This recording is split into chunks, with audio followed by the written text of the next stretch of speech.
Some breaking news on the president's attempt to deploy National Guard troops to Portland, Oregon. CNN law enforcement correspondent Whitney Wild is with us now. Whitney, what more do we know about this? Well, there is a major victory for the Trump administration. They had sought to appeal this temporary restraining order that limited the National Guard's ability to be deployed in Portland. Originally, a district court judge had, as I said, put a restraining order on that, attempted to extend it. The Trump administration appealed, and for now, they are celebrating a major victory because this appeals court, the Ninth Circuit Court of Appeals, the three-judge panel who oversaw this case, has put a stay on that district court judge's order, which means that the Trump administration can deploy the National Guard troops to Portland to protect that ICE facility. This is an important win, again, for the Trump administration, but it is also significant when you look at the totality of how the judiciary around the country may look at similar cases. The Ninth Circuit is widely considered a more liberal circuit. The courts on the West Coast are largely considered more liberal courts. And so for the Ninth Circuit to give the Trump administration this win, that will put quite a bit of wind in their sails, Pamela, because they are facing other similar lawsuits in other districts throughout the country. One of the points that was made in the majority opinion here, it appears to suggest that there's a lack of assistance or maybe not enough assistance from the Portland Police Department. And as they are looking at the totality of the Trump administration's claims, the totality of a potential risk here, it appears that they do think that the Trump administration will likely win on appeal. And the reason I bring up the Portland assistance is because here in Chicago, the help from local law enforcement was one of the reasons that a judge issued a temporary restraining order on the National Guard being deployed in Chicago. And the point here, Pamela, is that as the judiciary looks at all of the factors here, what is the real risk to an ICE facility? What is the real responsibility for law enforcement in this area to protect them? They are considering the assistance they're getting from local law enforcement in deciding whether or not the National Guard is warranted here. And so, again, this is a major victory for the Trump administration. Our team is combing through this order now, as well as the dissent, to try to get, bring you the most detail about the reasoning here. This is a 57-page order in the majority. The dissent was another 36 pages, so we're still combing through all of that. But Pamela, in the short term, this means that the Trump administration can deploy the National Guard to that ICE facility in Portland. Back to you. All right, Whitney Wild, bringing us the latest on that. Thank you so much. And that ruling in Oregon comes just days after the No Kings protest that took place across the country this past weekend. And one of the issues for some of the protesters was this idea of sending the National Guard into cities. And we've heard President Trump dismiss them just today, calling them, quote, small. But according to the organizers, 7 million people took to the streets Saturday to protest and what organizers describe as President Trump's, quote, authoritarian agenda. There were more than 2,000 rallies held across the country. Speaker Johnson characterizing these protests in a similar way and tying them to the ongoing government shutdown. Now that Democrats have had their protest and publicity stunts, I just pray that they come to their senses and end this shutdown and reopen the government this week. Republicans are waiting. The American people are waiting. And we are ready to act. All right, our panel is back here. We're also joined by retired Major General Randy Manner, the former acting vice chief of the National Guard. First of all, I'd like to go to you, Randy, on just this latest development that we just heard from Whitney Wild on the appeals court allowing the National Guard to go to that ICE facility in Portland, Oregon. What do you think? I think it's very unfortunate anytime we have American troops in American cities for made-up reasons.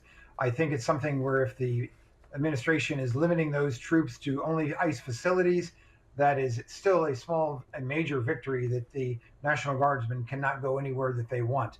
So reluctantly, of course, the court has spoken, and therefore the National Guard will follow the legal orders of the administration.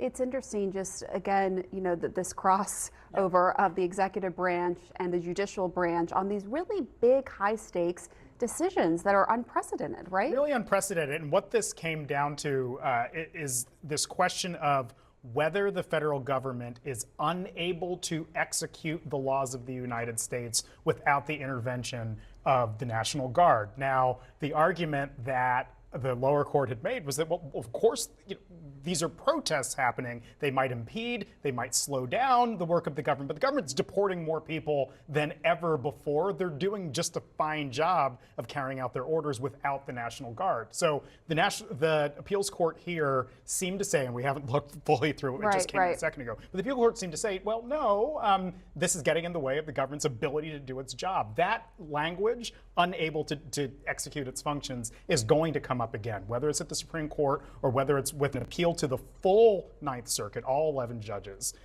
which I think parties will almost certainly do. I think there's an open legal question still, but yeah. I want to bring you in, Doug, because as I mentioned earlier, this idea of sending the National Guard into states against the will of the governors in these states, it's something that has galvanized some of the protesters that were out there in the No Kings protest, right? There was 7 million people around that, according to the organizers, and they were there. I mean, we had reporters there, and the people we spoke to, some of them very moderate views, are really concerned that the country is sliding into an autocracy for different reasons. And then you have Speaker Johnson and other Republicans. I had Republican McLean on earlier, who were criticizing them and saying that they're communists and that they're small and that they're even anti-Semitic. What do you make of the way Republicans are handling this? Look, they're going to follow the lead of Donald Trump and be dismissive of that. I don't think the protests were un-American. Protesting is very American.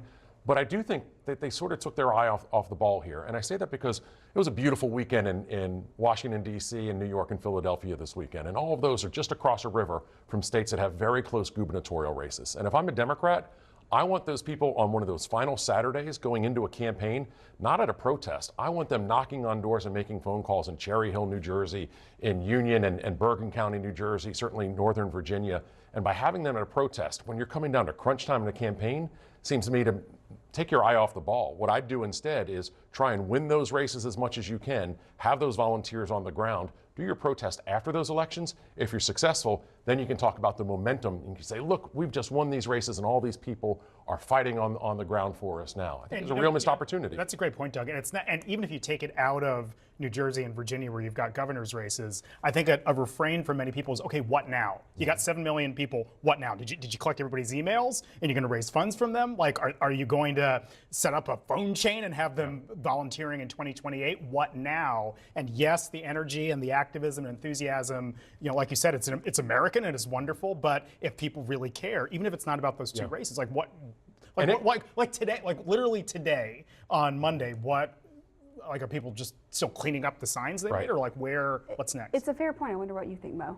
No, you can walk and chew gum at the same time. Just make sure you're walking and chewing gum. I don't disagree with that, right? 7 million people around the country, many of whom are not close to New Jersey, not close to Virginia, desperate for an outlet to show their disapproval with this president and his policies and his actions. The fact that they came together was fantastic. Now, what do you do with that energy moving forward is a key question. I also think that the president keeps giving them a reason to mobilize, not just with his actions, but we all remember, wasn't that long ago, that the Republican Party ran an entire campaign against Hillary Clinton for using the word deplorables to describe some Trump voters.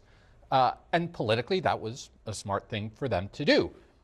This president and this speaker and their allies are saying anyone who disapproves, anyone that showed up, and we all saw a lot of those protesters, little old ladies standing on street corners waving signs, are un-American and deserve to have excrement dropped on their heads, as the president showed in that AI video, right? If Democrats can actually use that to harness some of the same energy that Republicans did back in 2016, they just have to do it. They just have to figure out how to organize and mobilize these people.